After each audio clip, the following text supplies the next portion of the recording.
Nadawat na sa mga teacher sa Davao City nga nagsilbing sakop sa electoral board sa eleksyon ang ilang honoraria gikan sa COMELEC. Gisugda na og release sa COMELEC Davao City sa 3rd District ang honoraria sa mga sakop sa electoral board. 12,000 pesos ang alang sa chairperson, 11,000 pesos alang sa poll clerk, 3rd member ug deso, 9,000 pesos alang sa technician ug 8,000 pesos alang sa support staff. Dili kini tibuok nga badawat sanglit giminusan pa kini og 15% nga tax. Hinuon dunay tag 2,000 pesos nga increase sa honoraria kung itandi sa milabay nga eleksyon. Sumala sa mga teacher, mas maayo karon kay mas sayo na release ang ilang honoraria. Gipainumduman sa COMELEC ang ilang election officers nga kinahanglang ma-release ang honoraria 15 kaadlaw human sa eleksyon.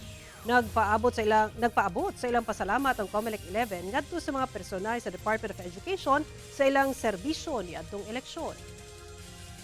Kami nagpasalamat yung og dako ba sa ato ang mga teachers sa ilahang mga kanang gikuan gyud nila ilang responsibility ba nga mahapsay ang ato ang elections.